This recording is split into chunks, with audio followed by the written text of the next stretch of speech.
Good morning, everyone, and welcome back to the shed. I'm Lonnie, and this is kind of part two. So this stuff over here, minus those boxes on the far right, I pulled last night. That's some of the stuff going out from weekend sales, and now it's time to pull for the other store. I have to pull the orders for Garage Flip store, and one of these cameras sold. Might be that one. I think it might be that one, actually. I'm pretty sure it's this one. I sold a Polaroid. I'm not sure which one because I didn't like label them or anything because they're different enough in the way they look to where it wasn't necessary. I didn't think. One step flash. Blah, blah, blah, blah, blah, blah. Yep, this is it. So this camera right here sold for $13.99 plus shipping on top. And this is going out to Ryan. So Ryan, thank you very much. I do appreciate it. I hope you like the camera. It's in excellent cosmetic condition. Hasn't been tested though. Okay, next item is a lot. This is some stuff that was sitting on the floor here. It's a bunch of, you see them on the shelf here. It's a bunch of VHS tapes, lots A, B, C, and D. They all sold. So let me get those pulled and then we'll talk about them. Okay, so these are 1, 2, 3, 4 lots. Like VHS A includes the one behind it, B, C, D. So these are lots of 20 each, and then this is a lot of, I think, 12. And basically I charged $1 per tape. They're all used. They have recordings, movies, or TV shows or whatever on them, and sell them for $1 a piece. And they all sold like the same day I listed them, just like they usually do too. Like my experience in the past has been they always do. So these two had 2 different buyers, and then I had another buyer that bought this lot and this lot too. So 20, 20, 20, and 12 plus shipping on top. Next up is a Star Trek collection. This right here. This is Star Trek The Next Generation Motion Picture Collection. It's got like 6 discs in there. I guess it's, oh no, 5. It's got 5 different movies in there. It's brand new, sealed. This is going out to Paul. Paul said he's going to give it to his wife. Thank you very much, Paul. I hope she loves it. I think she probably will, though. She's a Trek fan.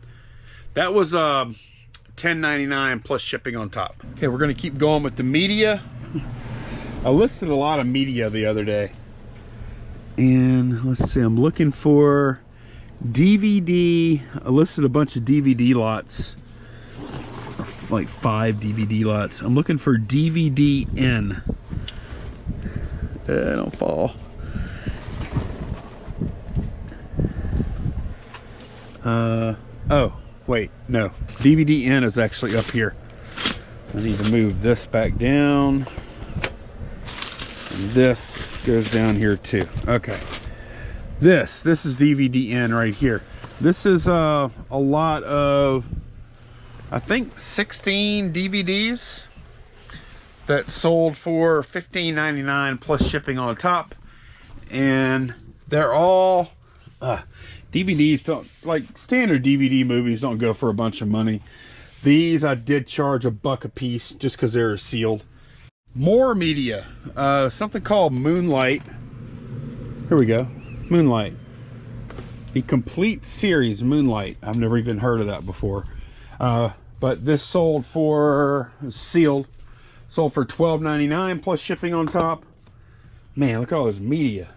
And then finally, last thing, David bought something else that's in this pile somewhere. Can't remember, but he bought something else from the other store that I don't believe is going media mail, so it's not going to be combined shipping. But he also bought a lot of DVDs. Now these are not new. I think he bought DVD lot number 2. I better double check because those are kind of a pain to pull if it's not the right one. Yeah, DVD 2. So I'll talk about it real quick before I go grab it. 20 DVD movies, assorted titles, $14.99 plus shipping on top. Thank you very much, David. Do appreciate it. So it is nighttime now, and a couple of announcements here. Number one, we did record a Guys Without Jobs podcast that will be going up today, probably about 10 a.m. on the YouTube channel and on all the podcast outlets where you consume podcasts. That link is down below to go see that channel or the podcast, listen to the podcast, either way. So yeah, we took a couple of weeks off, which we didn't want to do, but it's kind of necessary. The other thing is these knives. I've decided there's enough people who are just mad, which I didn't mean to make anybody mad. I was going to just finish out this batch like 30 at a time, but there's so many people that are just really pissed that I think I'm just going to put the rest of them up for sale tonight at 7 o'clock p.m. And I think I've got 48. I've got 200 and something here, maybe like 220 something, somewhere in there. I'm just going to put the rest of them up for sale tonight and be done with it. And so that way, if you want one, if you want to get one and you're there within the first, I don't know, I can't tell you when to get there, but if you're there within the first 5 minutes, you will for sure get a knife. There's no way it could sell out that fast. So yeah, and then I did put in an order to get more.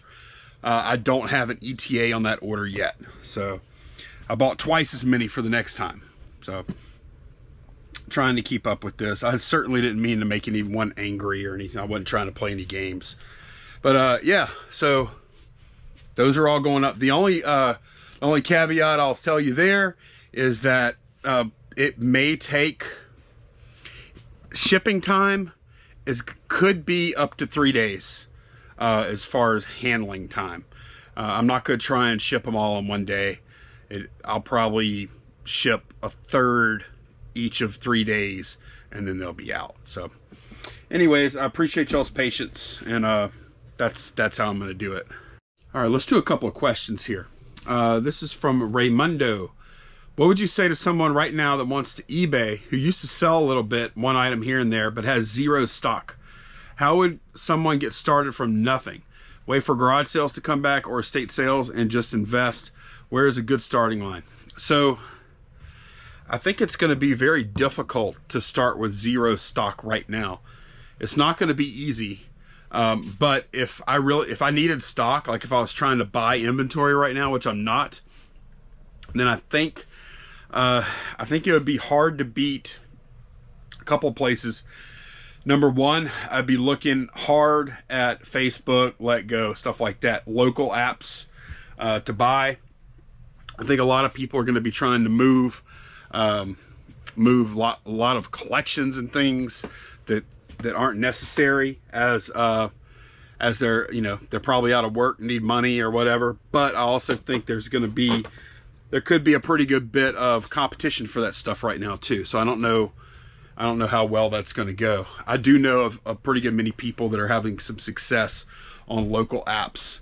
The other thing I would look to do is see if there are any kind of auctions local to you. Now I know you can't go to a live auction for the most part right now, but a lot of them are running auctions maybe online, and then you go pick the stuff up. You might want to look at that. Other than that, I don't know what to tell you. Hopefully, I'm thinking garage sales are going to be back this year. I looked at Craigslist, and it looks like there's a couple of garage sales this weekend, and it might not be long. I think like I said, it's going to be hard if you have zero stock, but I do think you can get some stuff. Okay, this is from Red White 62. I was watching some of your older videos and had two questions. Your goal was to pay off the shed within a year. Were you able to pay it off?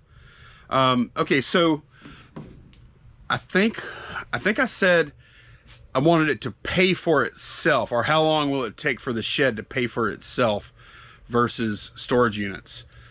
Because whenever I bought the shed, whenever I ordered the shed, I paid half up front, and then I paid the other half when they delivered the shed. But I paid it all off. I just wrote like, well, I think I put the first payment down with cash, actual cash, and then the second payment I just wrote a check. So I never financed the shed or anything like that. But how long will it take to pay for itself? Well, I don't know, a couple years probably. But it's not like apples to apples comparison to compare the shed to storage units, because you can't really, you could do some work in a storage unit, but really storage units are just for storing stuff. And the shed, the first 100 square foot or so is like pure office type space, right? So it's not an apples to apples comparison. But no, I didn't mean that I needed to pay for it, because it is already paid for. But how long would it take to pay for itself? I would put that at a couple of years. Oh, you had more to that question though too. How did you wire the lights? You're talking about these lights up here. And so here's an example. They're all the lights are plugged into this outlet right here, which I still have never put a cover on it. And then they're daisy chained. Like, see, I have one circuit there, then they're daisy chained. They just plug into each other. And I have the max plugged in. The first light plugs into the wall, and then you can daisy chain up to 3 more. And that's what I have going. And then of course you can control each one individually with the chain there. And this outlet I ran over here to this switch. One of these switches, which one is it? This one right here. So that is a switched outlet also. So, yep, that's all it is. And let's see, you have one more question, I think. Did you ever get the motion sensors? No, I did not get motion sensors. Although it wouldn't be a horrible idea. Especially, probably, like if I were to get a motion sensor, I guess I would put it, I guess it would have to go like here. It would go here, I suppose, and then that would control the flow. But I don't know. It's really not necessary. I think these things use about 30 watts a piece or so. So it's not a huge amount of power. These are, even though they look like fluorescent tubes, they are LED tubes. And last question. This is from Rob. What kind of little TV do you test your consoles and DVD players with? Mine broke the other day and was wondering what little one you had was. Okay, he's talking about this little guy in here, which I'm going to open up one-handed. Not sure which one it is. I bought this off of eBay last year. I think it was around 50 bucks. It comes with the TV and it comes with a bunch of other stuff too. Has like the power, there's a power converter thing, and then oh, it has a remote in there too, and then the AV cables. Now this doesn't take HDMI. All it takes is AV, or it has that coax input there. Good little TV though. It does have a battery on it, so whenever you have it plugged in, it does charge itself. Oh, you asked what it is. It's a Haier, H-A-I-E-R, and model number HLT71, 7-inch LCD TV. This was manufactured in 2009. It says slide. This must be, here's the, looks like a easily, it plugs in there, easily replaceable little battery pack thing. Wait, what does this say? This says 090918. I wonder if that's the date of manufacture. Huh. Okay. I'll bet that doesn't look like OEM kind of stuff, does it? I'll bet that's a new battery pack. But yeah, it's a good little TV. I like it. It's great for testing video games and stuff. All right, that is going to be it for today. Thank y'all so much for watching, and I will see y'all again soon. Don't forget, the podcast is up.